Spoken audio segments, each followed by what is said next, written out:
The road ahead, it twists and turns, and the sun beats down and it burns. But I keep on pushing through. And every step quicker than the last, my feet tread down this beaten path, and I'll keep on pushing through. 'Cause I get up and I may fall right back down, but your love lifts me back to solid ground. Yeah, I get up and I may fall right back down, but your love lifts me back to solid ground. Oh, I've come too far in this to raise my flag and call it quits. So I keep on pushing through. Oh, with every step my heart it pounds. Yes, I'm sure I've had my doubts, but I must keep pushing through. Yeah, I get up and I may fall. Hey everybody, this is Overpass Live. My name is Eric and I make apps. Now today I'm coming to you from a new location. I'm coming to you from my flat. I still have the office for like another month and a half, but it was just easier for me to film from here. I'm trying to get used to moving out of the flat and moving out of the office rather and into the flat, and trying to scale down a little bit, which I talked about last week. One of the things that I've been under a lot of stress lately because of all the client projects and everything, and I thought, you know what? I need to focus more on my own applications, which was like last week was my whole thing was like, okay, we need to get some more applications out there. I've got all this, I've got a few specifications I've kind of been writing, but kind of like, procrastinating on a bit. And then on Monday, the hammer dropped and my Google Play account was suspended, which has never happened before. And it was just like, now, if you've been reading the comments, and I haven't done another video since then, but it has been restored. So it was restored like a day and a half later. So I did get the email saying, okay, we've seen your appeal and we've restored it. And I kind of thought they would because it was very unjust. However, I'm talking to a lot of developers who said they were suspended and it was unjust too.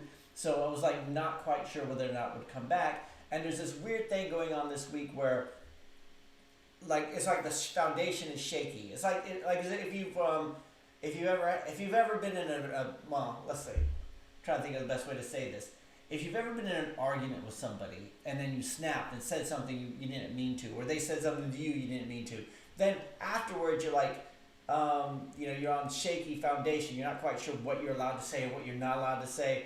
And it's kind of the same thing, right? I don't know what I'm allowed to do with Google Play or not allowed to do with Google Play. And even Rowena on my team, so for those of you guys who've never been suspended before, congratulations. But the account was suspended, and basically every single app on the account was marked as removed. So we had to go through, and they told us in the comments to go ahead and put like a space on the description in order to get it to go through the review process again, everything, blah, blah, blah.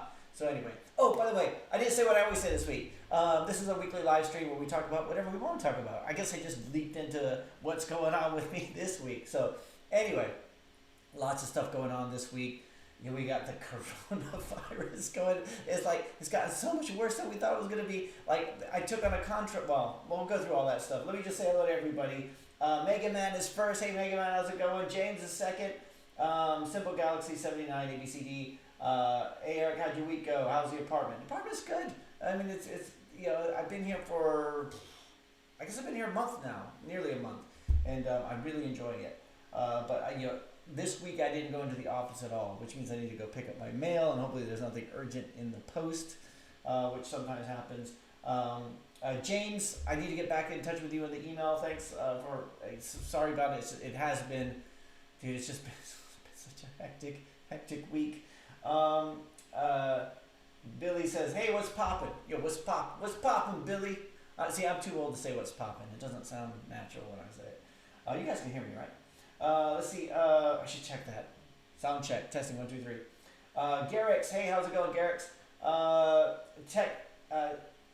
Tech and Beer says, yo, love your channel, Eric. Thanks, Tech and Beer. I really appreciate it. This week, I've only did 2 videos. Alright, to tell you the truth, getting my account suspended on Monday night took the wind out of my sails quite a lot. It was more like, it was like I don't know how to explain it. I mean, I was literally at a school event for my one of my kids, and it was like sitting there, just like every school event. I hate going to school events because you listen to a teacher just drone on and on and on, and you just feel sorry for the student. You're like, dude, they have to do this every day, right? I can't even stand she's been talking for an hour, or she's been droning on, right? So then I just sort of sneak a peek of my phone just to see if there's any emails or anything, realizing I'm in school and I'm probably not allowed to do that even though I'm a grown up. So take a look at my phone, and then I see that email from Google Play, and I just I couldn't even focus on anything else. I was like, and finally I just excused myself and went, had to go immediately go and do the appeal, even because I just couldn't focus on anything else, even though you do the appeal and there's nothing else to do except worry. But that was this week. Simple Galaxies, Shailandra says, Eric, what's your next personal project to cover up the revenue you lost for your previous hearing app?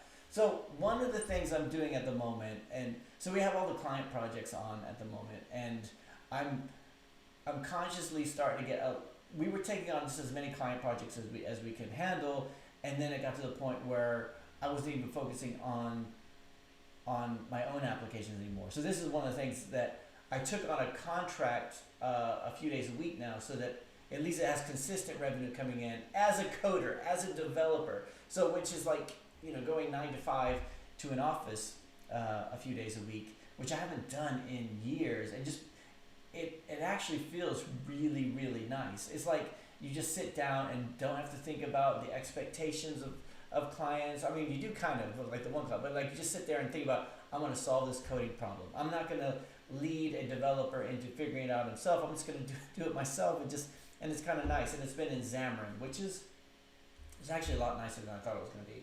I think it's Fist 007. You've been talking about Xamarin for so Eric, you need Xamarin. I was like, yeah, I know. But now I'm finally starting to do it.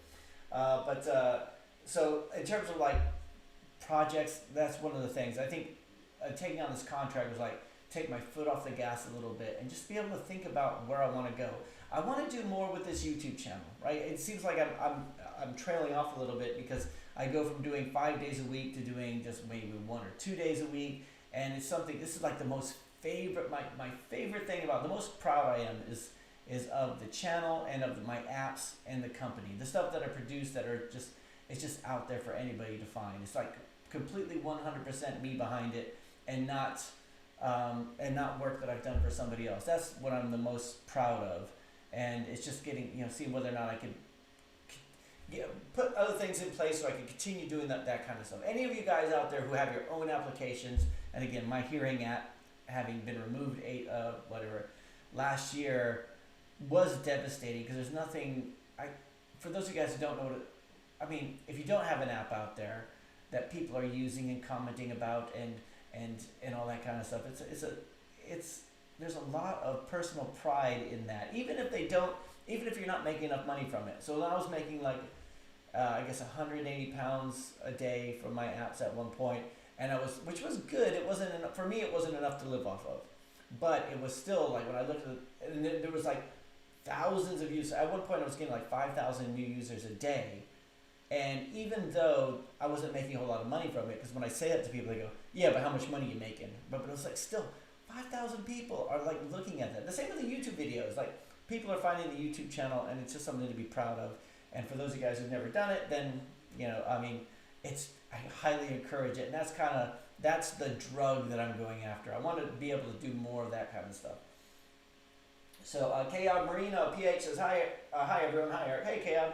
D Apps is here. D Apps. Hi Eric. Love the Flutter logo on your laptop. Thanks. That's kind of a poser thing, because I'm a Xamarin guy now. No, I wanted to do this current project in Flutter. That was it. But they were kind of they're it was I had they gave me the flexibility. They said, well, it's your choice, Eric, really, but we are a Microsoft shop. And I thought, okay, well, we'll do it in Xamarin, and so it's going that way. But I do want to get a personal project going on in Flutter. I still believe in that as being the future. Although Xamarin is pretty nice. You know what I find the difference between Xamarin and Flutter is the amount of free components available. Like even Xamarin, I was like looking for chart components, and everything was like pretty well. I mean, pretty high price because it's more corporate type of stuff, which might be a generalization. I mean, I'm just still pretty new to it all. Let's see. Tech and Beer says. Yeah, man, Google sucks. It's all based on bots. That's the thing that bothered me the most. I mean, and it still bothers me because it was. Let's say, I mean, I kept coming back to the fact where, we do client work. So, I'm trying to, so if I have a client who comes and says, I'm thinking about doing an app, and I'm trying to encourage them to do it. I said, you really should, because I've got these apps, it's very rewarding, it's fun to do, you get to put your own stamp on it, even if you get somebody else to code it for you, it's still yours. You are the creative genius behind it. You're the one who is able to do it, and you have revenue coming in, and it's something that works. And then you have an algorithm that can just take you offline for nothing, for sensitive events policy. It was such a ridiculous thing to be removed from. Now, if it was something where it was like a genuine, let's say I had, let me just daydream here a little bit. Let's say I had a staff of like 20 people, and it was like this is one of the things about some of the apps that I've done. It's really funny because we'll just do them to me they're just an app, but this whole company's built around this app, right? Which is, there's been a few cases of that when you go in and see it. It's really strange, where the app is more important to them than it was to me building it. And it's the same throughout my whole career where I'll go back to an investment bank and they're using a system that I wrote a few years before, and there's a whole team of people working on that app on a daily basis, and you're kind of just thinking, crazy design decisions you've taken, they're just dealing with that on a daily basis. But anyway, let's say if I had something like that, and then I had all this staff, and then Google decided, by a mistake of an algorithm or whatever, decided just to shut everything down, what would I do? As a business, what would I go to my customers? Would I go to everybody and say, oh, I'm sorry, I don't know, it's Google, for some reason they think I'm trying to capitalize on the coronavirus, which is what I think it was. I think it was something to do with that. I was shut down, and that was just it was such a ridiculous thing. But yeah, I agree with you, Tech and Beer. Making English Fun is here. Hey, Making English Fun. Keegan Naito is here. Keegan says, hi Eric, hope you're doing well. What do you think of the Huawei App Gallery? Okay, when I talk about I'm taking on a contract, so I don't have to, the thing about doing all the client work was that all the spades, see, I'm talking too fast. All the plates spinning and everything. I didn't have time to Huawei was something, I definitely want to get on the Huawei market, especially now. I want to get on the Huawei markets because that could be a smaller market, easier to be found, all that kind of stuff. And I want to get on there, but I just haven't. And I have no good excuse except that I've just been so busy, right? So it's something I want to do. So Keegan, I wish I could tell you I had an opinion on it, but I don't. And I was the same way about the Windows phone market. Windows would be a bit different because I didn't have a Windows phone to actually test on, but I had a lot of cross-platform stuff that I could have deployed to it. But it was, it's something that I need to, I never deployed to it, and then the Windows market just sort of died off, and I'm kind of hoping that doesn't happen with the Huawei market. The reason I'm intrigued by it is because if it's a smaller market and there's not as many people getting into it, by the time I get into it, maybe it'd be too late. But then it might be easier to be found, because a big problem we all have with our apps is discoverability. I mean, that's all there is to it. Even if you got the top app, somebody's going to come and steal it away. Oh yeah, my week started, if Rodrigo's here on the live stream, my week started with Rodrigo sending me a link to a Google Play app, which was such a ripoff of EarSpy. They took the package name, but the same package name, but they put one little bit into it, com dot whatever their name was dot microphone dot earspy. The logo, the description, everything, and they got all these downloads, and it's just like I thought, should I report them? But like it was like one of these days, like should I report them so that I get them removed? Because even though I don't even have a competing app anymore because Google removed it. Oh yeah, you're right. You know what? I'm going back on what I said about Google is the algorithm and all that stuff. It is a shaky foundation, and it makes you. I mean, I tell you what, I've been thinking about this a lot lately because I've been, when people say, what, Google sucks. I'm like, well, they you got to think about all the pressure they have from the community. You got parents complaining about this. You got schools complaining about that. You got all this stuff. But then it's like, the algorithm just goes and shuts things down. You would think that an algorithm should be able to tell should be able to give you a warning or say, or something to do to get it to go to a review process. But with ads it's different because the ads is actually they're losing money. But for applications, that's I think that's kind of different. Let's see. Making English Fun says long time. Shalandra says you didn't take my name. Come on, Eric. Come on, say it. And why are you looking at? Let's see. Why am I not being able to scroll? Leandro, hey, how's it going? Bart Rocca's here. Hey, Bart, how are you? Let me just refresh this.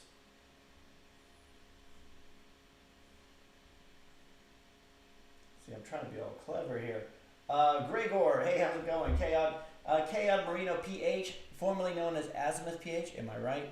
Says, people here in my province are panic buying. We are short of supply of alcohol and toilet paper. Alcohol and toilet paper? Dude, yeah, toilet paper here too. I went to get some stuff for the flat, and all the toilet paper was gone. And I'm really starting, like, the thing about, so last weekend I drove my kids back to university, and we went to stop to give them some groceries, although they may end up coming back, because, if they do end up closing the schools, which they aren't yet. Right, the stores were like, the toilet paper was all gone. And when you start to see that, you think, these people are panic buying how ridiculous they are. I better get some toilet paper before they run out. Which is exactly what, so then I'm panic buying. We're all panic buying.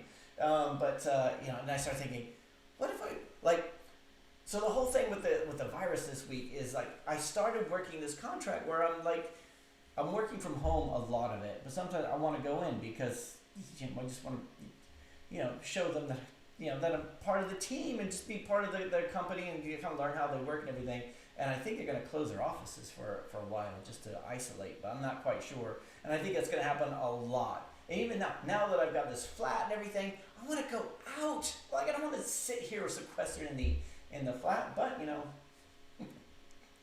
that would be it. So yeah, it is kind of weird. And it's so strange because we've never experienced this. I've never experienced anything like this where everybody just starts to it's like you think everybody's just panicking, but if everybody does panic, like if we all just decided, the entire world said, let's all just stay home for a week and then just let it, or whatever, I guess it would be longer than a week, but I don't know how long it's going to be ever. London is short on toilet paper too. Pascal, Vlad, hey Pascal, how's it going? Dimitar says, oh, hey Eric, I think so far I seem to like 2019 more than 2020. Yeah, 2020. This is it. A couple weeks ago. Yeah, I'm Action Eric. I'm going to go out and do more stuff, right? And then it was like, then Google Play got suspended. I had a client decide not to pay me. That was a devastating thing in January. That was it was like, they're like, oh, you know what, we've been developing this app for a year, but we're not happy with it. I was like, look, you've been testing it for a year. It's like, you can't just completely say this down. Well, we can't pay this, and then I got them to agree to pay at a discount, so at least the developers got paid. The only person who didn't get paid for their time was this idiot right here. And it was kind of like this kind of stuff where you just kind of get squeezed from all sides. You start thinking, you know what? The contract, taking on a contract started to look a little bit more interesting to me. Something that I could just sink my teeth into some development. Just something where I could just be a guy who does things again, not just somebody who's my management skills could use some improvement, definitely, but I consider myself as somebody who does. If I can't code, then I feel like, I just feel like I'm not contributing any. So it's kind of nice to have like this one project that I'm working on. But yeah, I totally get you, Mega Man. Or sorry, Dimitar. Yeah, 2019. Actually, no, 2019 sucked.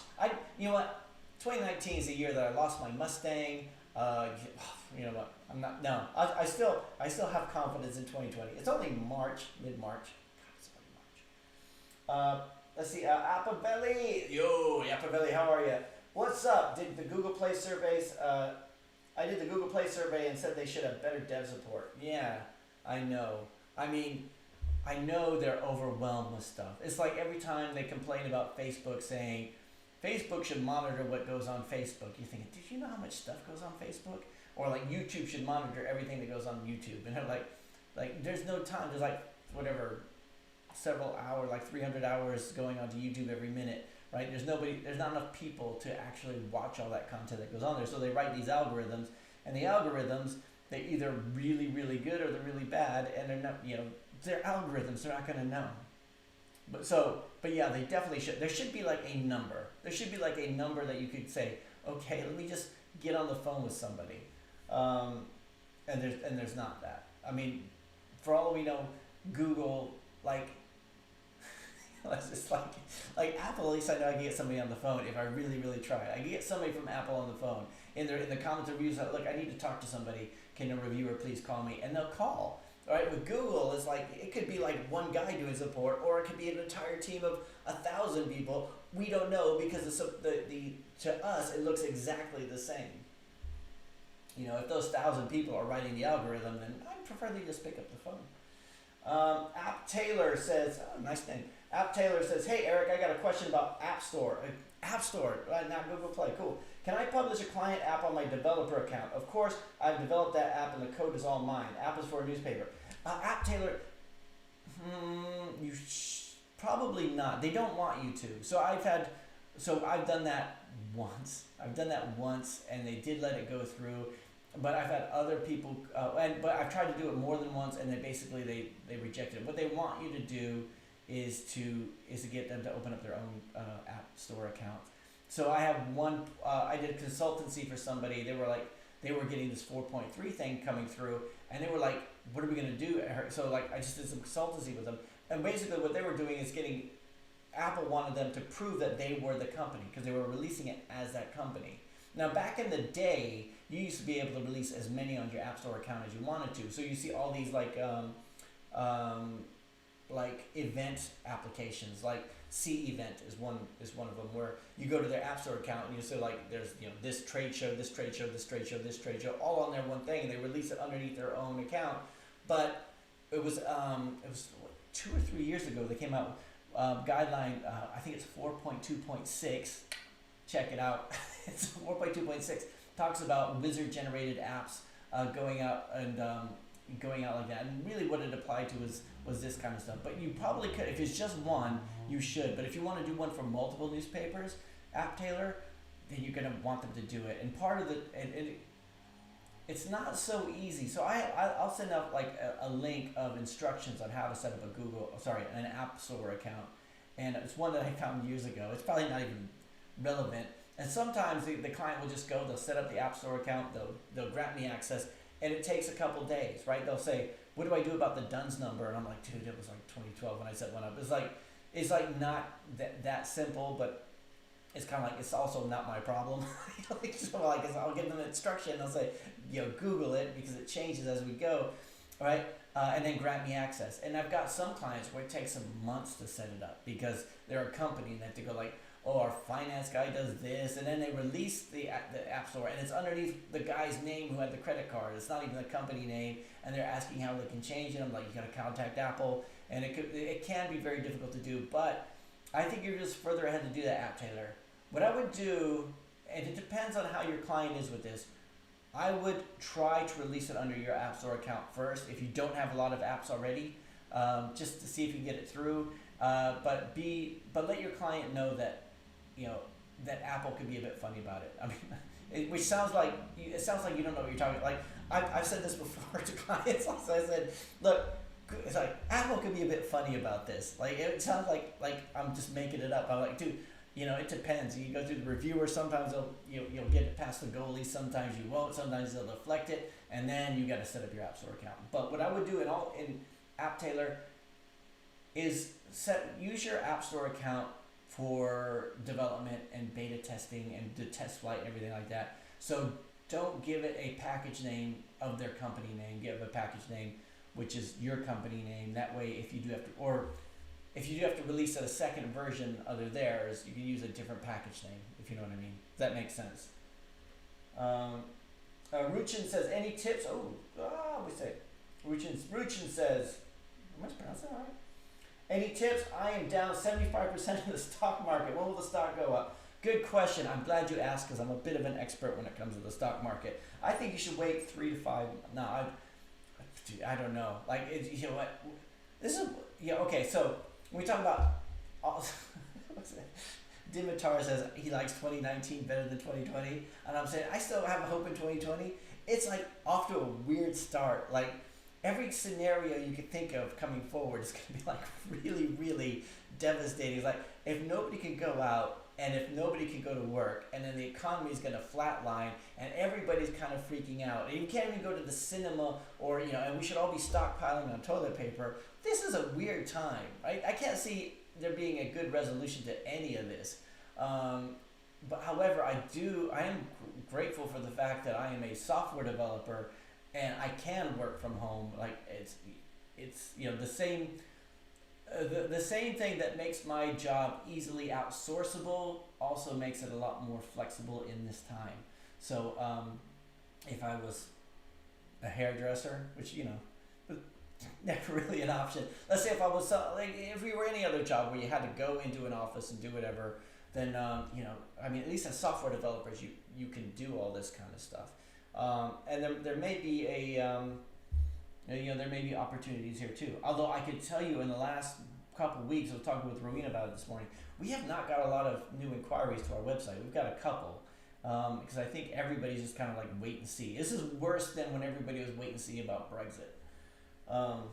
So Mega Man 2016 says, and this is all just my opinion, right? I'm just like, I make apps. I know nothing about viruses. I don't even read the news as much as I should. I just think it's really, it's really weird, isn't it? I mean, I keep thinking about The Stand. If you've ever read the book or seen the miniseries back in the 90s, like where this virus takes over like 99% of the world and the last 1% have to fight for good and evil. I don't think it'd be like that, but it is weird. It is strange to think how at the beginning of this year, do we even know what the coronavirus was? When did we learn about this thing? Mega Man 2016 says, Eric, do you have business insurance for contracting? No, I don't. I have, this is one of the things going through the separation, starting to go through all the things that are going out of the bank account, and, making sure that the payments get, and I have income protection insurance, which I don't even know what that is. I think I set that up when I had a permanent job, and I haven't had a permanent job since 2003, so I've been paying like £50 a month into this insurance. I don't even know how to claim it, what it is anymore. But no, I think contracting is. I've always been of the opinion that when you're contracting, you make sure you have that nest egg ready. Which is something. When I was contracting, I would have a nice nest egg where I knew that. Because when you're contracting, you're working like, say you got a 6-month contract or a 3-month contract or a 1-year contract. Don't ever do a 1-year contract. But like, let's say you do like a 3-month or a 6-month contract, and then you're always thinking, okay, I know when I'm going to be out of work. The guy sitting next to me who's a permanent employee, he thinks he's going to have this job for the rest of his life, but he could be working here less than I am, right? I know when my finish date is, so I know when I have to be marketable by. And that was one of the things, being a contractor as opposed to being a permanent employee, was like, I loved it because my education was my responsibility and my marketability was my responsibility, right? It wasn't like, it was like, people would say it was more risky. I remember talking with a permanent employee who was sitting next to me. She says, it's a lot more risk though, isn't it? And I thought, yeah, I don't think so, because I'm thinking about what technologies are coming forward, how it can be marketable. Not only how can it be marketable, but how can I sound like I know what I'm talking about. It's not just being able to know your stuff. You have to sound like you know your stuff. So it's which is I talked about this before about the fact that I know there are developers that I worked with that were far better at something than I am, and I was better paid than they were, but that was only because I talked a good game. Right? Like I've seen I think it was in my mid-30s. It was in my mid-30s where I started to realize that all these people who were the hot shots, they didn't know more than I did. Like when you see, okay, this is the guy that everybody goes to. He's the most respected developer here. You go through there and you start talking to him. You start asking questions. You start realizing this guy doesn't know. He knows less about this than I do, but he sounds so confident. So you think, all right, so how do I sound more confident? Which is the downside of it. Like, and I thought about playing politics or being a brown noser or whatever. Guilty. Let's see. Making English Fun says, dude, make a website. I focused on mine the last 2 months, and it's starting to take off. Well over 40,000 views a month, which is pretty good for me. Yeah, Making English Fun. I want to start focusing more on the videos. Start doing better videos.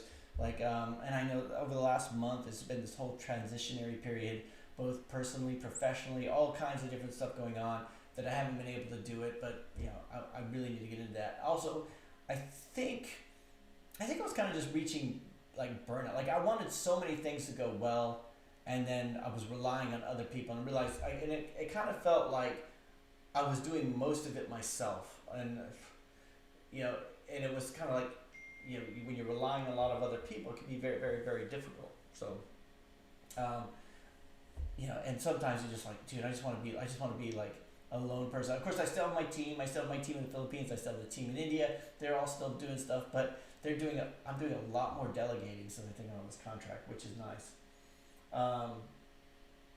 But yeah, doing a website. I would love to do a website. I want to do a newsletter.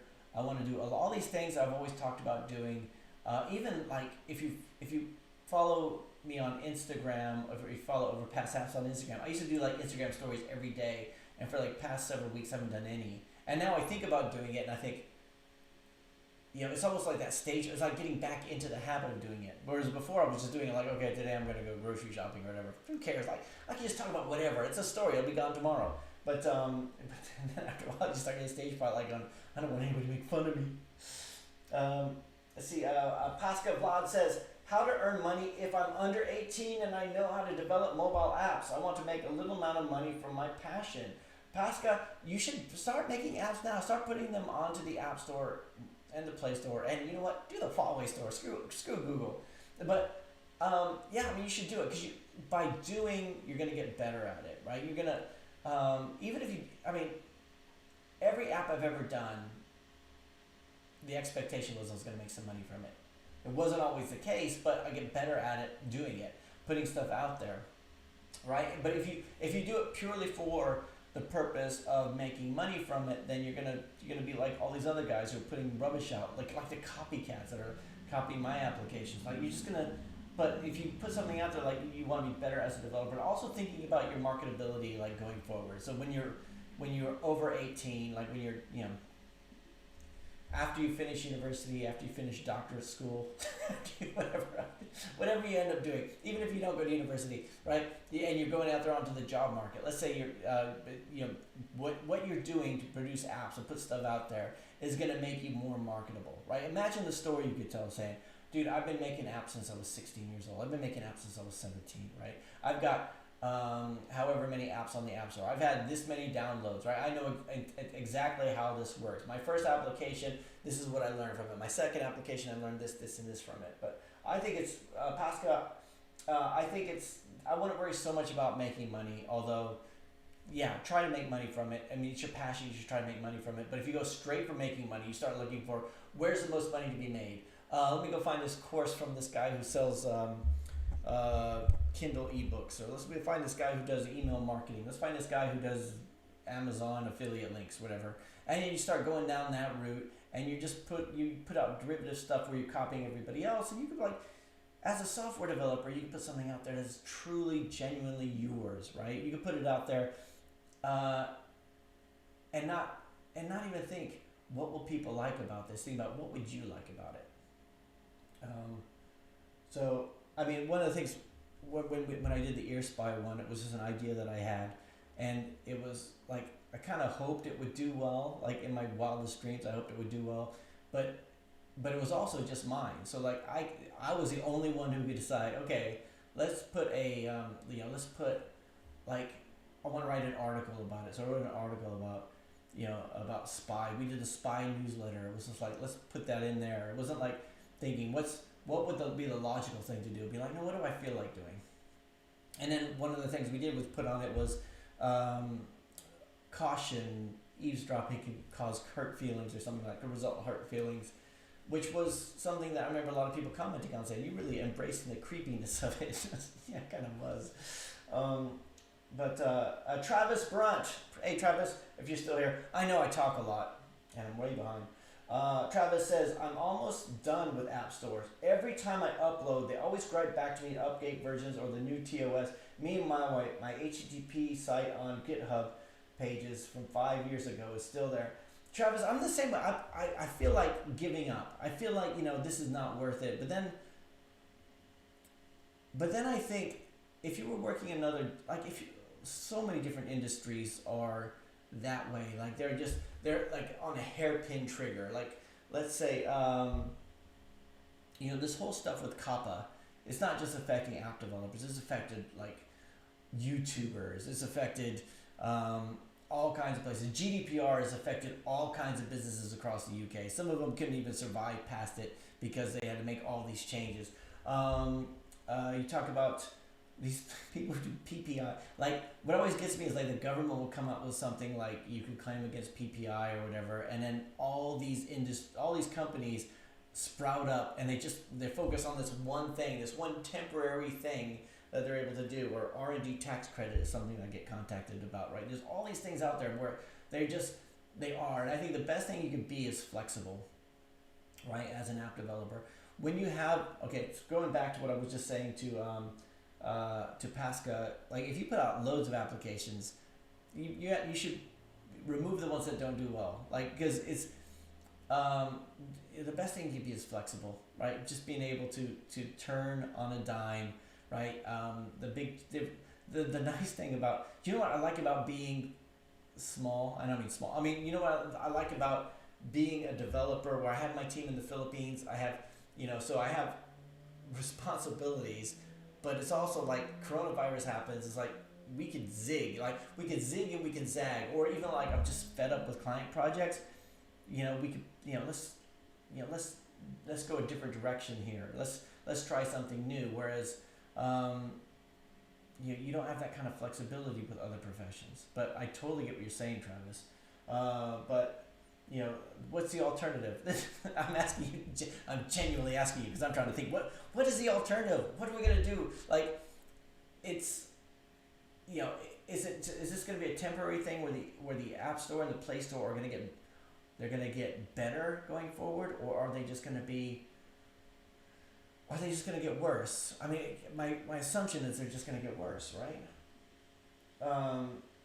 Gregor says, great channel. Thanks, Gregor. I don't know if you ever talked about your YouTube revenue, or is it just for fun? I do make a little bit. I make about $200 or $250 a month, so it's not a lot. Oh, this is it. I get these emails from people saying, here's an affiliate link, or here's if you do a video about our product, we'll pay you $500, all this stuff, or sponsorships and everything like that. The only reason I haven't done it is because I've been kind of busy, and it kind of feels weird working it into one of these days I'm going to do a video, Greg, or one of these days I'm going to do a video where I say, all right, this video is brought to you by such and such. But part of the reason is, like, the tool is an ASO tool, which was, you guys probably know it. You got the tool, you got Sensor Tower, you got mobile action, right? The tool contacted me and said, we'll give you like the ultimate version of the tool,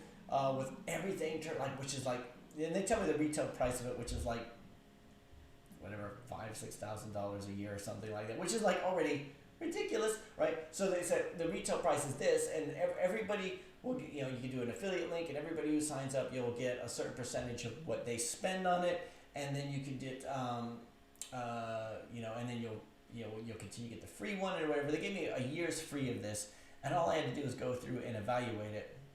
And I looked through it, and I was confused by it. I was like, not even that, like, it was like all these people who come to the channel and they say such nice things, and they say, Eric, we trust you. And I'm like, what I'm going to do is say, hey, you guys should download the tool because I've never done it, but I'll make some money from it. I just couldn't do that, right? It was like, it was something wrong about it. So, but I would like to go through, and I think I got it. But then every so often I'll get this on this kick where I'll go, all right, I can do Canva because I use Canva a lot, right? We'll do affiliate links for Canva, and we'll do like, hey, this one's brought to you by Canva.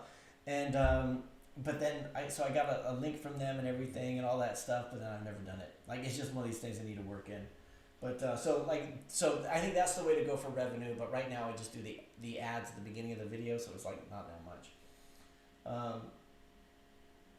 Vinicius Silva, hey, how's it going? He says, I hope this issue with the Play Store account will be resolved soon. It is resolved, so it is resolved, except for the fact that we still have apps that are all removed, and we're going through and actually reinstating them all. Sorry, I'm going to turn my phone off, somebody keeps texting me. So let's see, Rodrigo says, Huawei App Gallery has given a few results. Eric should be there. I know, I need to be there. Maybe that could be it. I really should be, because I don't need to do that. Vinicius says, can you check out my game on the Play Store? Despite having 5,000 downloads, there are only 21 reviews. Do you have any tips for increasing the number of reviews? The name is Fire Zone Shooter. So we're going to have a look at this here in a second. We're going to take a look at Fire Zone Shooter, and I assume we're on Google Play, right? Yeah, Play Store. Fire Zone Shooter.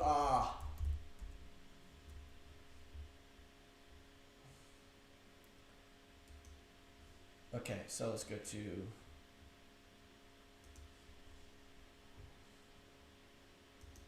you guys are gonna see my transition, because I don't have usually I'll have an extra monitor here so you guys cannot see me switching between the desktop and the camera here. But here we go. So we got Fire Zone Shooter by Super Fun Casual Game Studio. Nice keywords and things. You got 21 reviews. About 5,000 downloads, released on 5th of March. So is this version FZZGP? So that doesn't really tell me anything. Size is 46 megabytes, 5,000 plus, and you're not getting. So the one thing I would say here,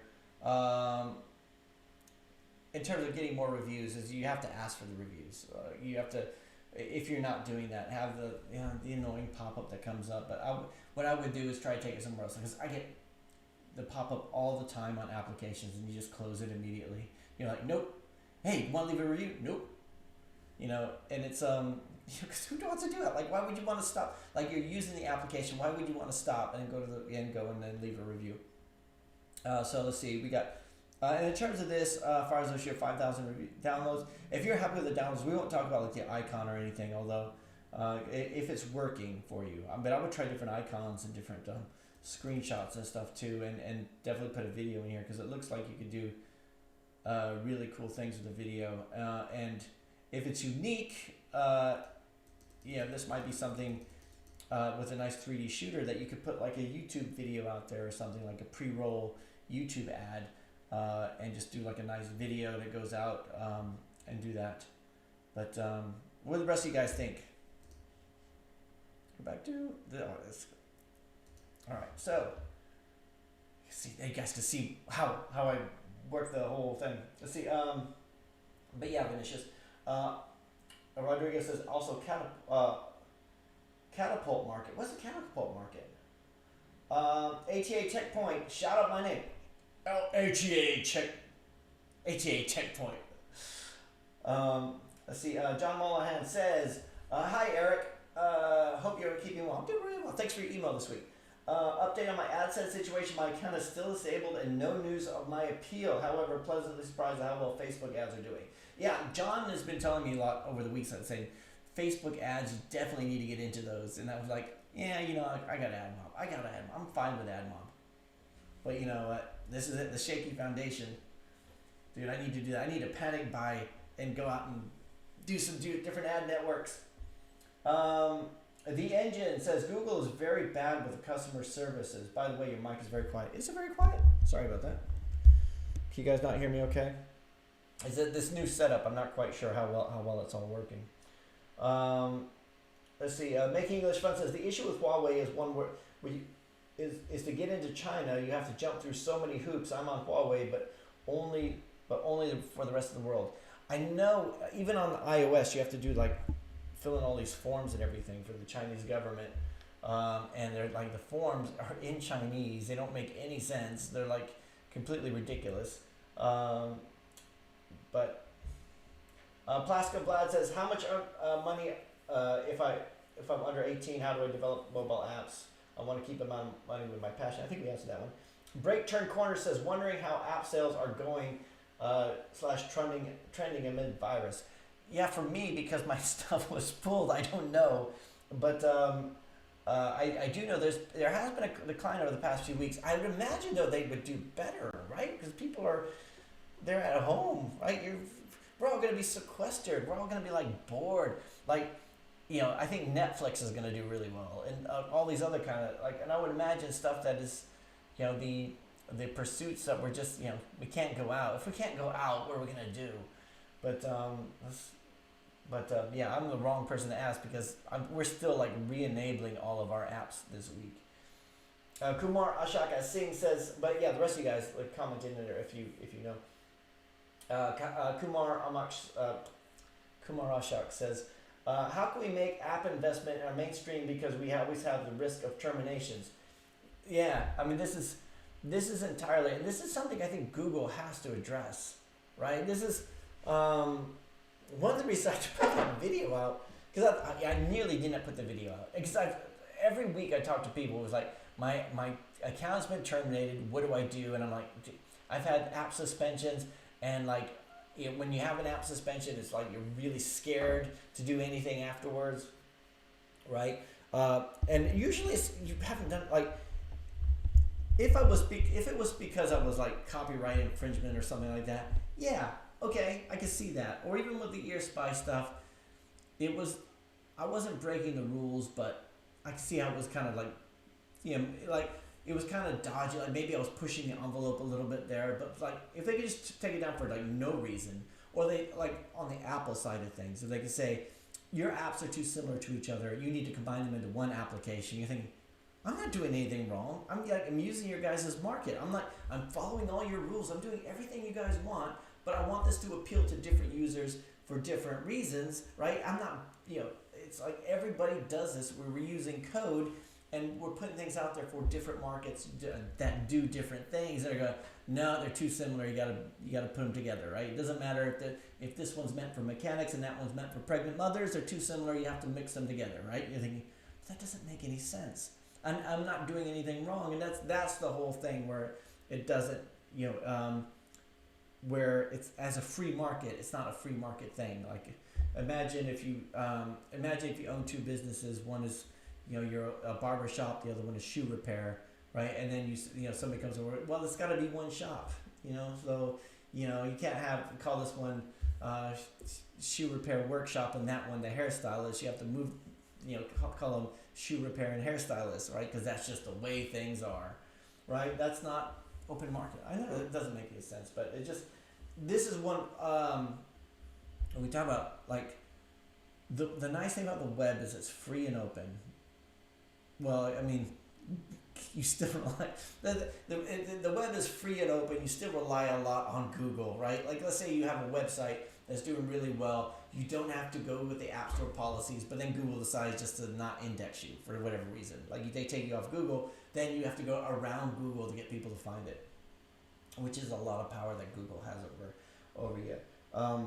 But at least it is free and open. Like you can have a website that's about anything. I mean, people do. I mean, that's why we have such scary things out there. Let's see. John says, have you changed your camera for the last few live streams? The camera's focus is hunting. It seems to be getting worse. I think I'm on autofocus, and I think is that what it is doing? I think that's what it is. It's the same camera, but I'm not quite sure. Darnaj Nilkas says, hello, hey, how's it going? Rodrigo says, wait, what? Eric's working for a company? I gotta watch from the beginning. Yeah, I'm working. I'm doing, I'm just doing I'm doing 3 days a week for a company. So it was, and they're a client. They've been a client for years, and they said, would you be interested in, just doing like just some dedicated work, like exclusively? And I thought, well, yeah. I mean, I still have other projects and clients. So I'm still, and they know that. That's one of the things. It was, they know that. They know that I have a YouTube channel. They know all that stuff. But it's just like, but they're just, they're paying for my time for those 3 days. And part of me was like I felt like a failure a bit for that, because I thought, what? I'm trying to build up the company. But at the same time, I thought the company the company needs to be able to work without me. It just does. Otherwise, it's not a company. Otherwise, it's still just me. And I've got too many plates spinning, and the stress was getting higher and higher, and everybody was wanting my time. The developers want my time, and the clients want my time. Everybody wants my time, and nobody's paying for my time. So by making myself more scarce, it's actually improving the processes a bit. But that means not taking on any more client projects. Well, being very selective about the client projects that we take on going forward. So that's kind of what I'm doing. And I know it's like, you do what you got to do. Every time somebody says, I had to quit my company so I could go back to work for an employer, there's no shame in that. Like I always say that you do what you got to do, right? You gotta you gotta live to fight another day sometimes, and you can't bury your head in the sand. Let's see. And John says, one last thing. Flutter is amazing. Can't believe how easily I've written my main app. Oh wait, I lost it. My main app using it. I encourage everyone to try it. It's very different to native, but once the penny drops, it's so easy. Yeah, this is one thing I'm finding with Xamarin is it's a lot like native. So like I'm constantly compiling, deploying, into the emulator. So it's like this slow feedback loop, and I wish I had the hot reloading. And I think the later versions of Xamarin are going to have hot reloading, but that's the thing that really attracted me to Flutter. First of all, Xamarin, I'm using Xamarin Forms, so XAML, which I used to use back in the Silverlight days. I used to use that back with Silverlight, which is cool. But it's but it's still that slow, deploy, and I really like that about. I liked it about Ionic, but Ionic really seems to be showing its age. I mean, it really is. I think we're gonna. And so a lot of people going to React Native, but I think React Native is showing its age too, and I think Flutter is the evolution of all of that. I think it's going to be, it's just, it takes a lot of the pain points of all those things and just takes them away. Ravi Kumar Sharma says nothing, but hey, how's it going, Ravi? Let's see. Rodrigo says, remember everyone to smash the like button. Yeah, everyone's smash that like button. App Taylor says, hey, thanks, Eric, great advice. Multitest says, Hero fans, Hero multitest. Making English Fun says, Captain trips in the stand. What does that mean? Captain trips in the stand. Monkey Gamer says, hi, love from India. Hey, Monkey Gamer, how are you? From where and how to get traffic for our apps? Please pick my question. Monkey Gamer, I don't know if you notice this, but I answer every question. We don't have so many people on the live stream that I can't answer every question. Every question deserves at least some sort of an answer, even if it's a bad one. So, how to get more traffic? There's loads of ways. How are you getting traffic now? I guess would be the question I'd ask. But that's the like. I could say, well, do social media. You say, I'm already doing social media. I could say, do some ads. I'm already doing ads. Look at your ASO. What is your organic search traffic like? How are you getting stuff through that way? Galactic Crows, cool name, says, Hi, today I received an email saying that AdMob ad serving has disabled due to invalid traffic. Never used bots or clicked on my own ads. How can I fix it? My game makes 200 downloads per day. Galactic Crows, are you using the device ID? So no, the test device ID when you're displaying the ads. Even if you're just displaying them, are you doing that? So, and the way you have to, the way that I always get it is watch Logcat. It'll tell you with the AdMob which the test ID is for that test device, and then do that. And also make sure that it doesn't, because a lot of people that I've spoken with, they're getting that same kind of thing, and it's because of that. And it was, I got an email from somebody. I did a video about it 2 or 3 weeks ago. Somebody saying that they were getting this invalid traffic thing from Google, and basically what it wasn't that they were clicking on it, wasn't that there was anything like that. It was that they weren't doing the ad test device ID. What's the command for it? Test. Yeah. What you do, ad display, and then when you initialize it, you add the test device ID. Make sure you're not doing that, Galactic Crows. But let me know if you're doing that. Multitest. Yikes! My audio is broken. We'll have fun for everyone next week. Are you guys? Wait, is my audio out? Testing 1 2 3. All right. Dwight Schrute retracted. Malik Khalif. Wait, you guys can hear me, right? All right. Let's see. Malek says, "Hi, how are you doing? I'm doing fine, thank you. How are you?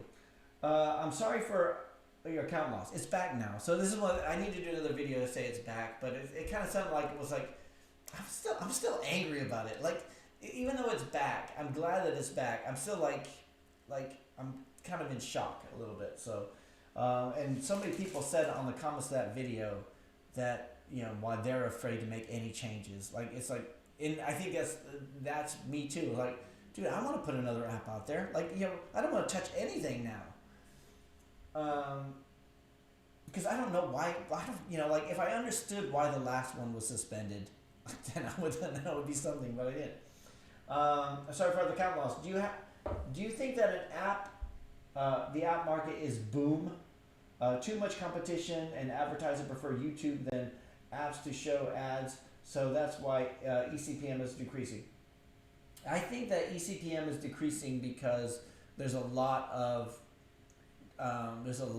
inventory out there. I mean, every time there's a new ad space out there, that's more that's more places that ad can go. So if you've ever taken out an ad on AdMob, you know that you could do an ad at 1 or 2 cent click per click, right? And it's depending on the location and everything like that. And there will be impressions, right? Well, maybe you have to go a little bit higher than that now. It depends. Usually, I always start off with the bid price of, I usually go like 1 cent per click, and then I go 2 cent per click, and they're like no impressions of the day. And I go 3 cents per click, and then I'll get some impressions. But you got to think about all the different, because they're going to put it someplace, right? It's not like they're lacking ad space or placements.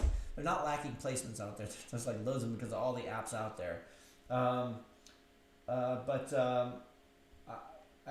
So do you think the app market is booming? Do you mean I think it's going to go bust, like it's a bubble? It's going to go bust.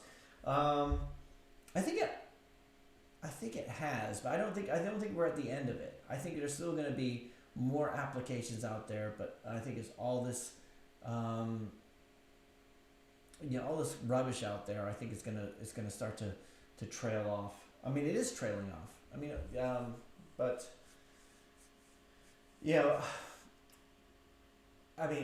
I always say the same thing. I always say I can remember back in 2002 when the .com bubble burst, and everybody said. I remember people saying, "Oh, I wish I got involved in the web a year ago, because then everybody was going crazy for the web, and there was all this money to be made, and people were spending all kinds of crazy money on the web, right? But the web never went away; it just evolved.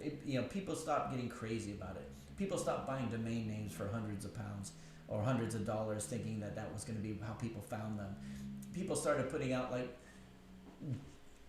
actual good content, like the good stuff, rose up, and then the bad stuff went away. And every time you get something like that, let's say tomorrow that let's say somebody goes out and he starts. Okay, let's say, all right, let's do something totally ridiculous. Like somebody goes out to a street corner, starts flipping a coin as many times as he can and videoing it and seeing how many times he can flip it, and then he puts it out onto YouTube, and then that becomes a viral hit. The next day, you're going to see lots more people doing it, and then everybody's going to start doing these coin flipping things on YouTube, and they're going to start doing it, and eventually they're going to say, you know what, this doesn't work anymore, and everybody's going to go off and start doing something else, right? But then you're still going to have that one guy, he still owns it because he's the first one to do it, or somebody's going to do it even better, and it's going to be like the top of the competition. I know that doesn't make any sense, but there's always going to be people who latch onto it because they, hey, I could make money doing that, and they're going to go in there and do it, but they're, and, maybe they'll fool people. I don't know. Does that make any sense? Am I just talking out my butt? Would it be the first time? True Dream says, hey, Eric, True Dreams, how's it going? Where do you get the confidence to speak in front of the camera? I tried 2 to 3 times, but I got nervous. True Dreams, have you seen my early videos? I think I made my first video in 2014. I think 2014 or 2015. The first one on camera. And it was bad. I mean, it's still like, dude, I think I look like a dork when I look at the camera. Like when I watch the videos come up, I think I still think I look like a dork. I go to Toastmasters to get better at speaking. I started doing that a couple years ago, but because I start realizing how I say it. And my first videos, if you look at them, I'm trying to gesture with my hands a lot, but the webcam was really close. But it's practice. Practice, everything is practice. Everything gets better with practice if you just understand that you're going to suck at first, right? That's the whole thing. We're all bad at first, right? You got to go, you're going to get to that point where you start something new and you're going to find out how bad you are at it, and you either push through and get better at it or you give up. And sometimes I just give up. The things there's lots of things that I just give up. You know what? I hate cold calling, right? And I'm I've done it. I've done it a few times. And sometimes okay, it's not as bad as I thought. I'm calling these companies. I'm going out there. I'm selling services. But then I'm you know what? I really suck at this. I know if I just did it again and again and I forced myself, I would get better at it. But you know what? Screw that. I don't want to do it like that. But if you did it, if you really wanted true views, if you really want to do the videos, put stuff out there. You know what? The nice thing is putting something out there on YouTube when you're bad at it, nobody's going to watch, right? Nobody's going to watch, and then you're going to keep doing it, and then people get better.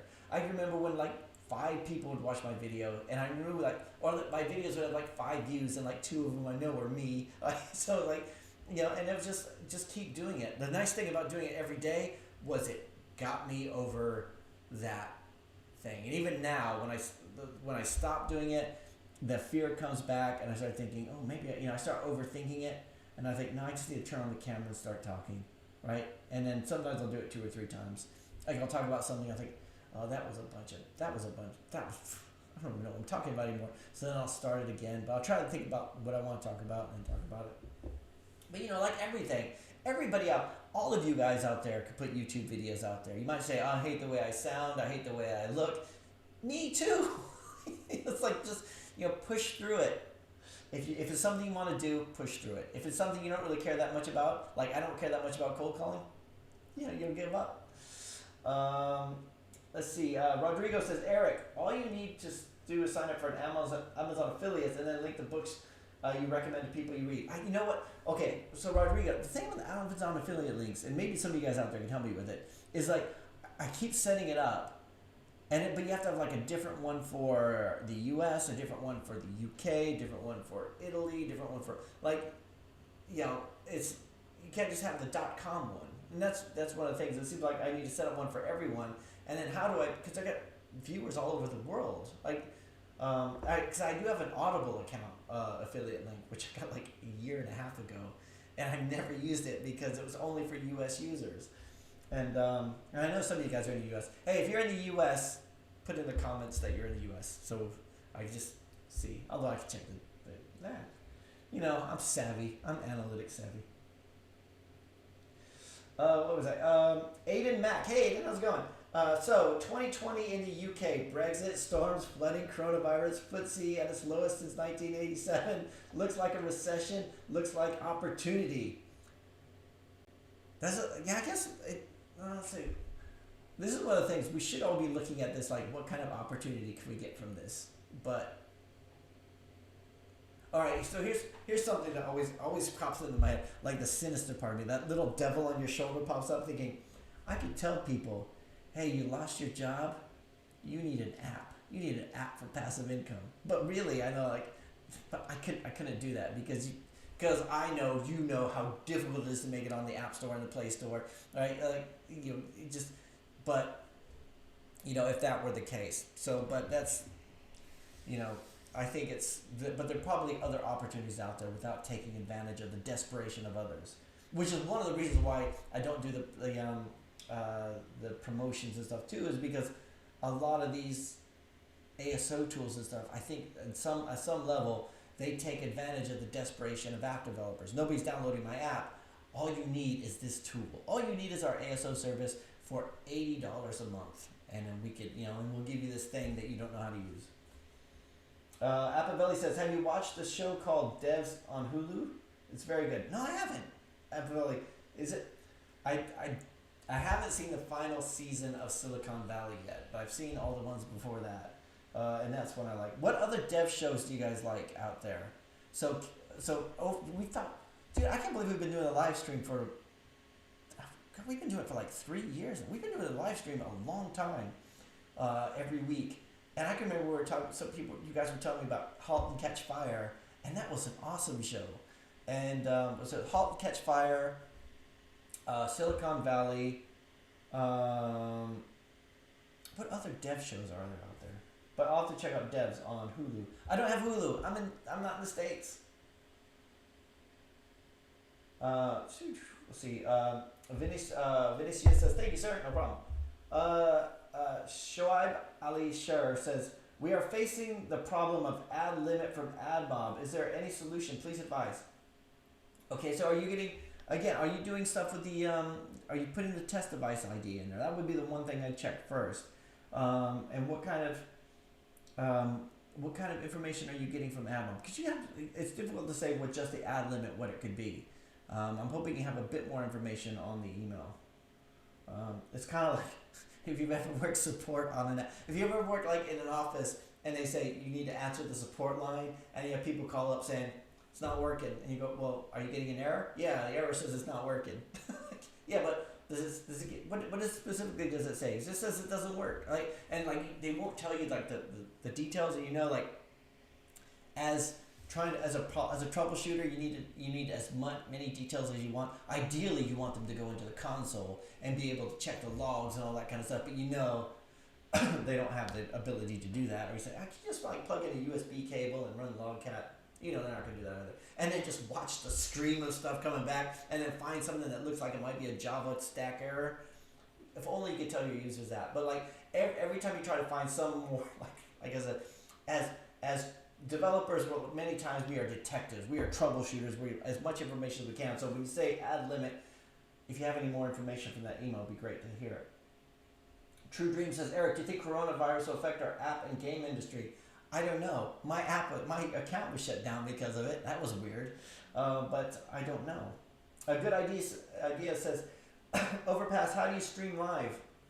It's on YouTube. You can do live streaming through YouTube and use OBS as a tool, and which is free, and then you can like switch between cameras and everything. So the way I'm set up here, so I got the microphone, which is okay. I'm at my kitchen table in my flat. I've got a light here. I've got a ring light, but usually I have big box lights too in the office.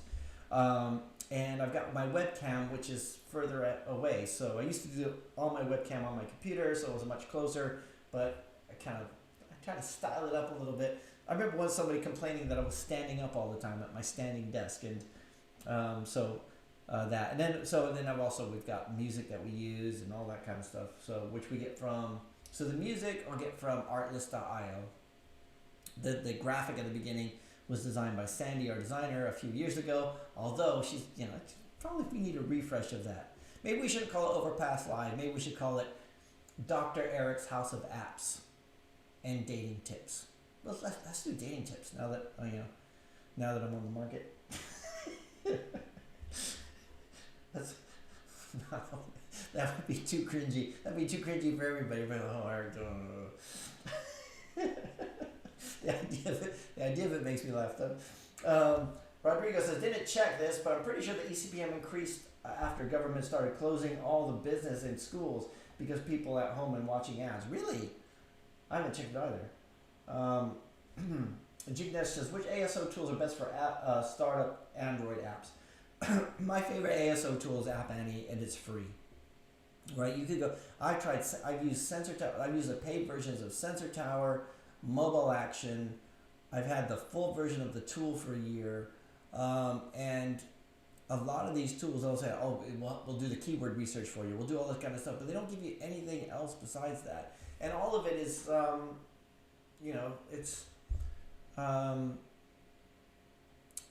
it's so much of it is academic, right? So I think, well, at least with App Annie, what you could do, and I've done a video about this back in 2015, like how to increase your app downloads on Google Play. That's still very relevant. So make changes, go through, check on App Annie. You can see the historical changes on the different keywords, see what's working, what's not. I mean, you have to make a change, wait a couple of days, see how it's affecting the rankings and all that kind of stuff, but it's definitely possible. Let's see, where was I? Sisson says, why do you think apps are still too cheap? I think the cheapest app should be at least $10. This is true. I think a lot of it has to do with the developer's perception of it. Like I said, I've talked to quite a few developers who, they only have paid apps and they're like $10, right? And it's all about whether or not you can sell that to them. So let's say you have something that's $10. Let's say you have a video editing tool and you're selling it for $10 on the App Store. And you have a Facebook ad that you're spending $6 to acquire that user to actually download that application. You're putting it in front of people who don't know they need it, like they're not searching for it, so there's no competition involved. They see your app, they think, yeah, I could use that, and then they're able to download it. So you're bypassing the whole search thing. You're using interruption marketing rather than search marketing, right?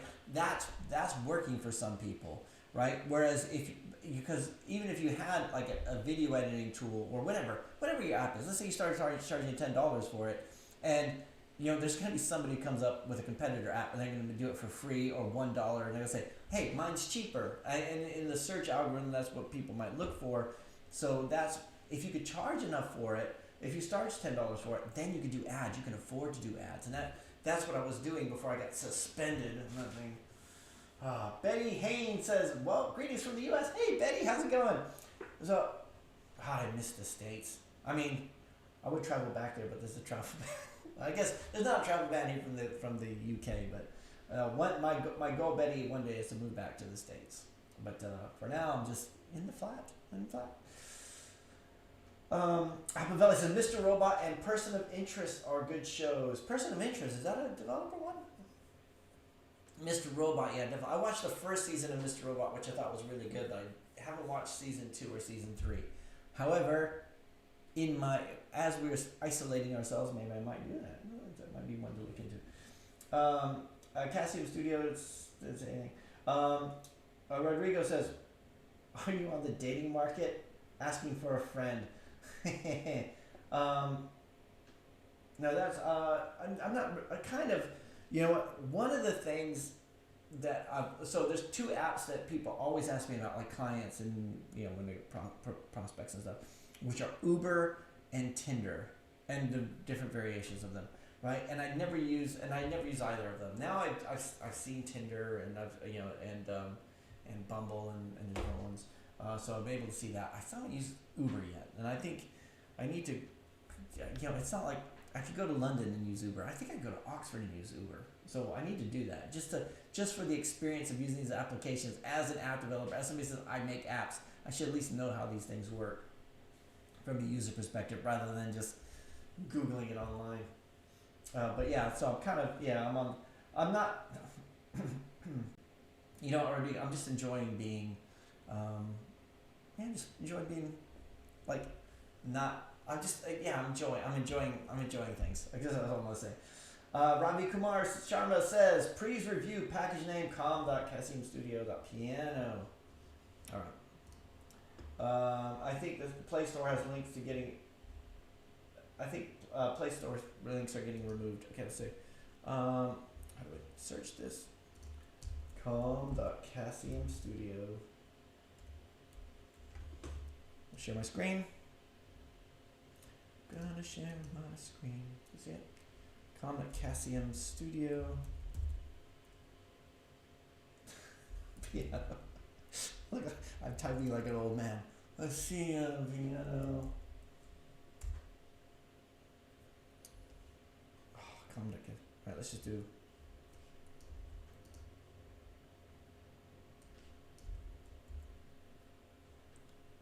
CAES.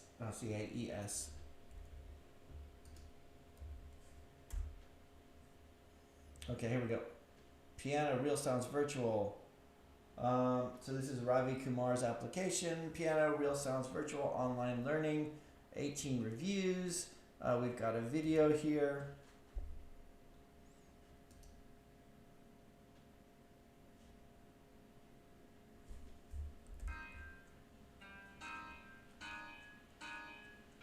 Oh, cool! Is that actual? You're actually filming something. Can you do that? Can you put Mario in there? I mean, it's cool. Let's see. Real Piano Studio. Let's see if I put in piano in here. How's it ranking? Let's go back. Piano Real Sounds. Let's do that.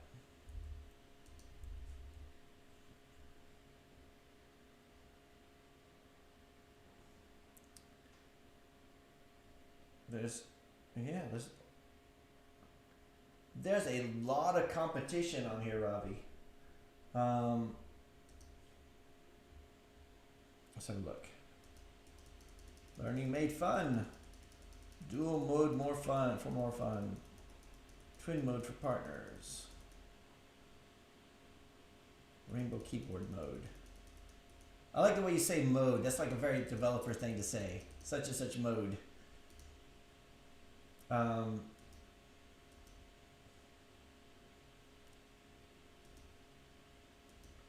Screenshots. I actually think the screenshots look pretty good, but I mean, how's it? So you've, in terms of reviews, you've had decent reviews, 1,000+ installs, updated on the 3rd. So Robbie, what are you saying here? I posted on the Play Store links. When I refreshed it, link got removed. Oh yeah. Yeah, the links get removed if you put them into the comments. I don't know why. Let's see, but yeah, I mean, what do you guys think? I think in terms of like I think it look like on its own. I think it looks good, but I'm like when I go back through and I look at the search, like they all look the same. Like all the icons look the same. Let me go back. So if I do piano. I mean, all the icons look the same for the most part. There's so much, I mean, it's such a crowded market. What do you guys think? Try it. Let's see. Colt Eves. Hey, Colt, how's it going? Colt Eves says, Eric, I made it. I'm continuing my journey with Flutter and making such great progress. I updated my website with Flutter under construction landing page. Fully Flutter, check it out. Cool. What's the I know you can't put the URL. Well, you know, whatever. Put the put what the name is. Yeah, dude, I'm a Xamarin guy now. I'm a Xamarin guy. But Flutter is I mean, it's good for you. Yeah, so many people out there, like the developers, we're all moving into Flutter and we just need to be doing that. Let's see, Good Idea says, how do you stream live Overpass channel? Did I answer that one right? I think I did. Yeah. Emilio Mato says, hey, Eric, greetings from Brazil. Hey, Emilio, how's it going? I have a question. What's the advantage of having an AdMob account manager? So that means you're doing really well. So having an AdMob account manager means that they can give you advice on different things. So when I had an account manager on AdMob, he was the one who says he looked at my ads, said what I'm doing and what I'm doing right, what I'm not doing right. If something goes wrong, if somebody I can email. So I did have an account manager for a while, and they don't tell you they stop being your account manager; you just sort of fade away. But it's good to have somebody there that you could ask questions of, right? And I think it's definitely, if you have the ability, Emilio, to get an account manager, get one. Like if they offer it to you. Rodrigo says, I applied with 2 very important links, and seems to be the messages didn't reach you. I'll send them another way. Okay. Oh, is that what the Yeah, send through Slack. Let's see. Hardy Mitnick says, hey, Eric, hey, Hardy. What about Facebook Audience Network over AdMob? Have any idea? I find AdMob works better for me, Hardy. However, if you talk to John Mollahan, who's on here, he says Facebook works way better for him. So, like, some people say Facebook works better. For me, I think it's definitely something you should try out. Definitely give it a try. Oleg Kuliak says, hi, can you have a quick review? My app is called Oscilloscope, green letters on black background. Pretty simple, niche app. Okay, let's do that. Here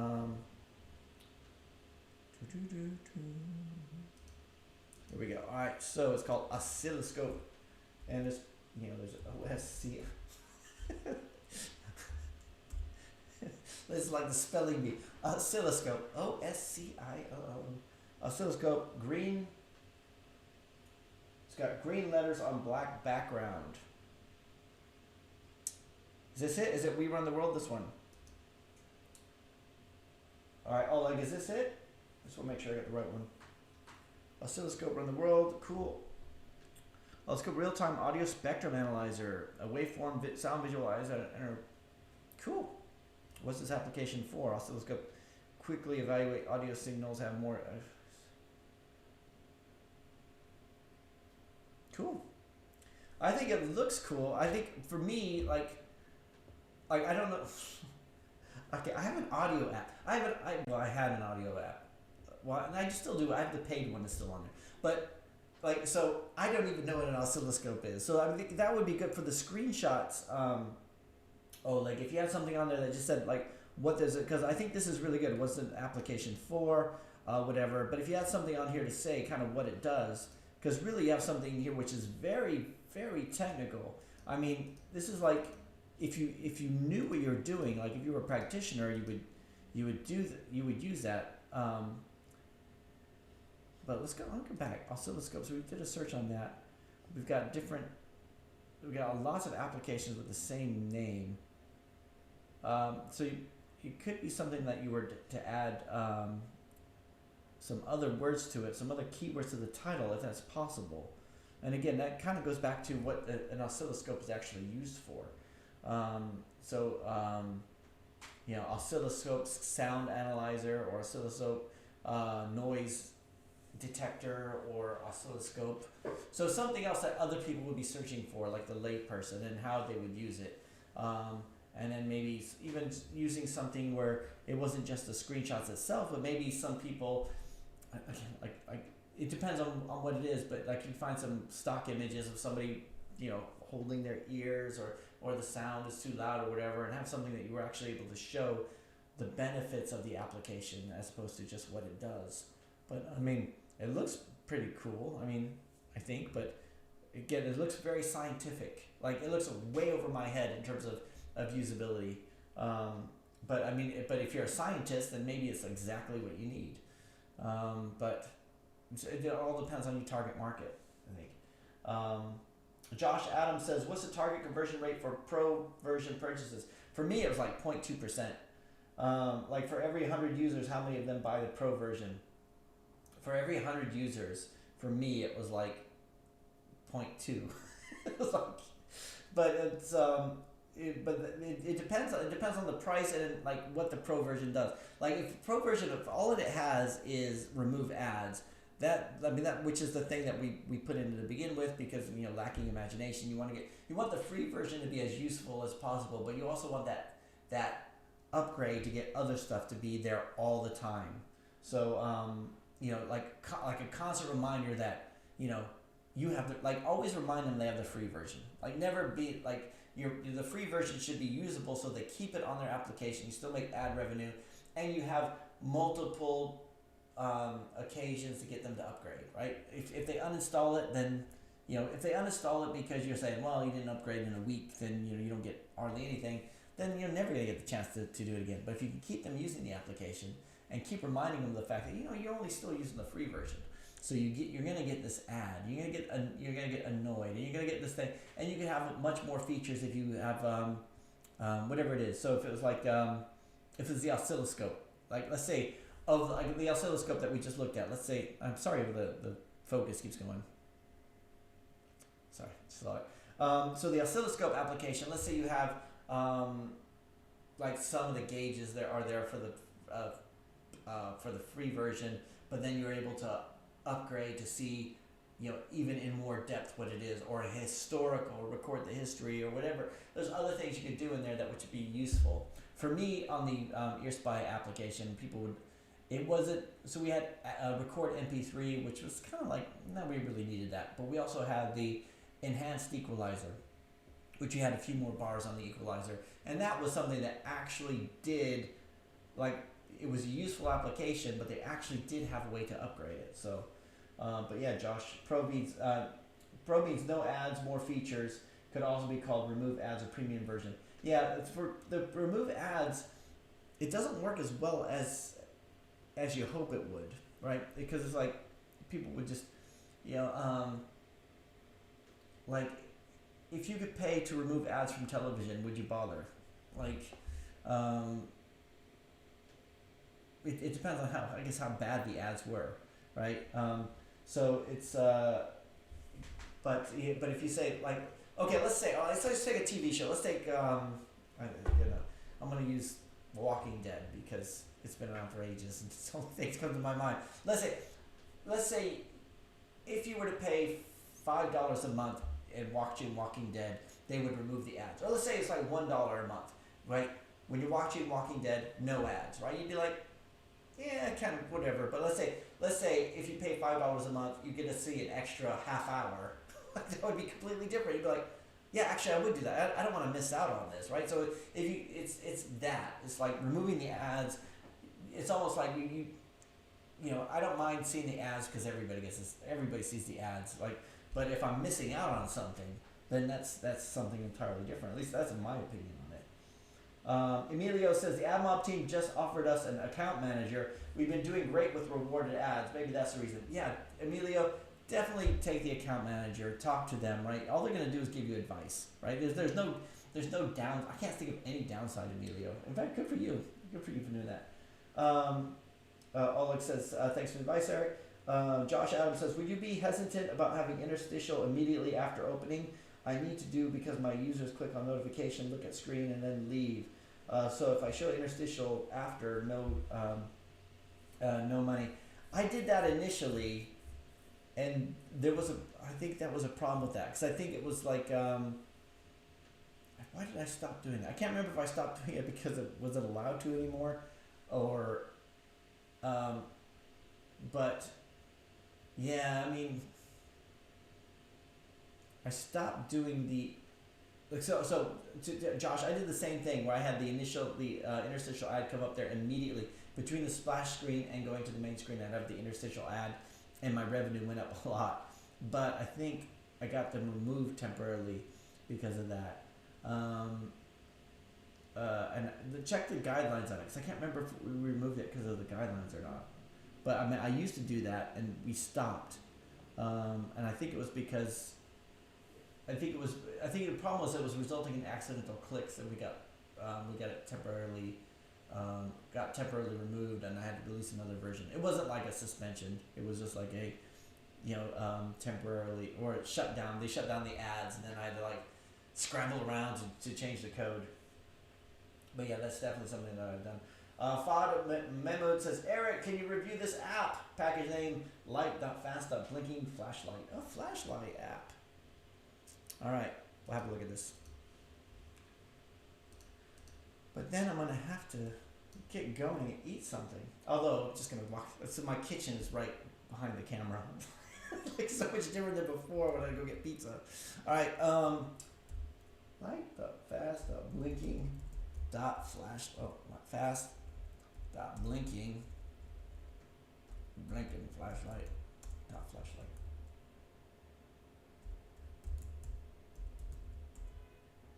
Wait, com dot fast dot blinking dot flashlight. Am I not getting it right?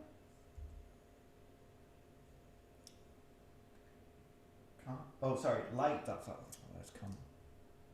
I know you're screaming at your screens, and you guys will have to watch me type. All right. Oh, cool. Fast flashlight party color light 2020. I like the interface. Sound sensor, realistic design. I mean, there's so many flashlights. It must be really hard to get ranked for it, but it looks cool. Looks cool. You got 209 reviews, 10,000 plus installs. March 2020. Wow, this looks really good. I mean, it looks like you're doing well with it. Realistic design, sound sensor.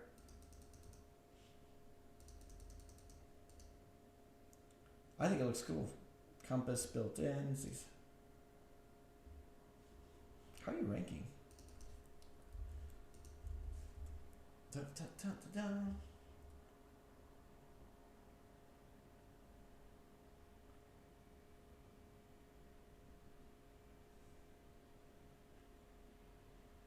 Wow, I like all these icons. So yeah, I mean, it looks like you seem to be doing really well despite the fact that there's so much competition out there. What do the rest of you guys think? Where are you in here anyway? I know I should check out Benny, but a lot of these icons look the same. But I guess there's only so much you can do.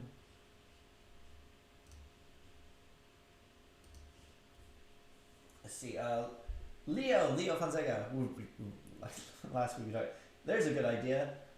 Bingeify these seasons and episodes, concatenate them into a single monolithic video, and offer binge as a service, BAAS, lol.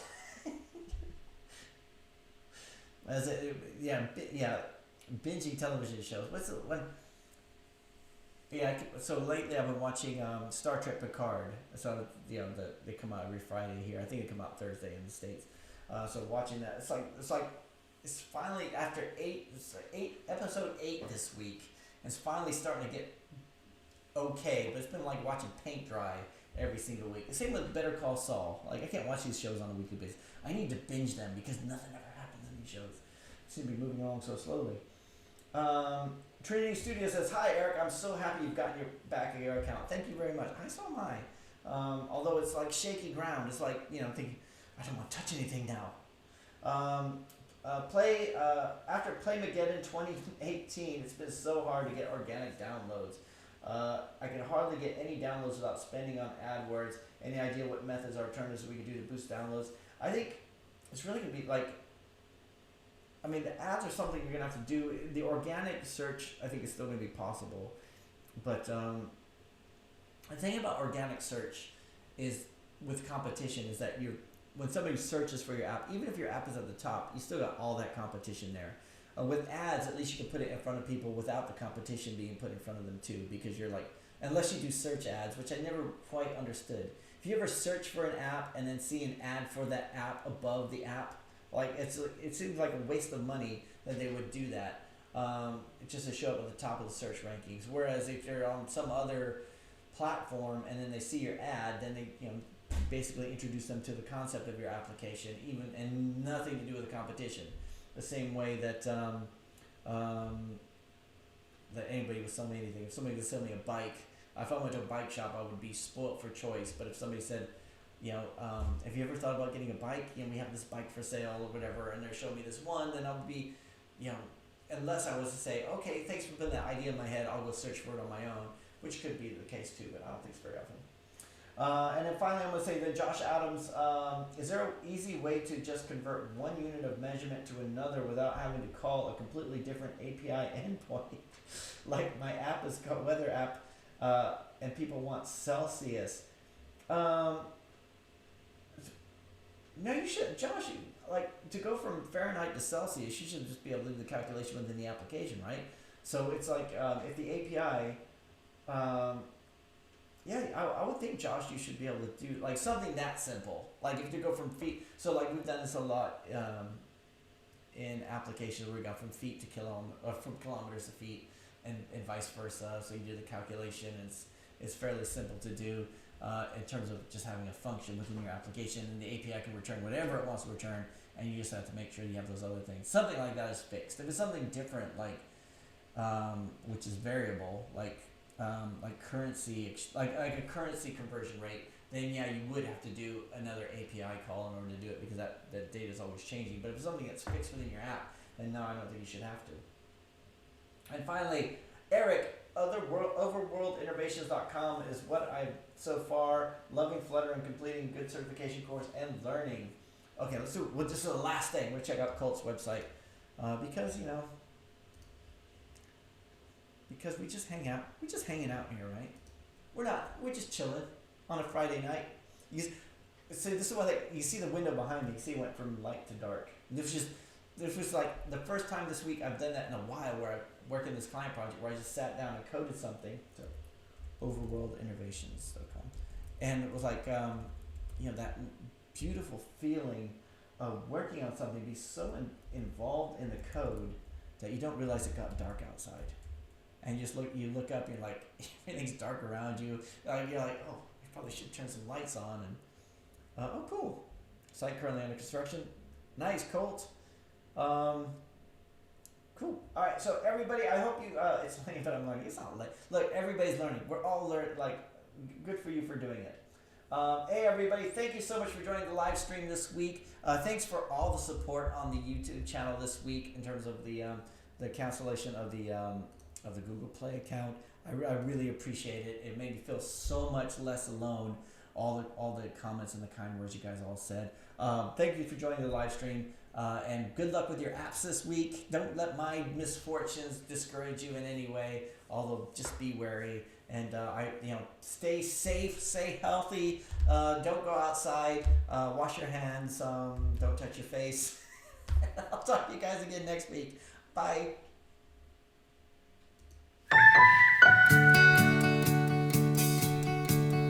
The road ahead, it twists and turns, and the sun beats down and it burns. But I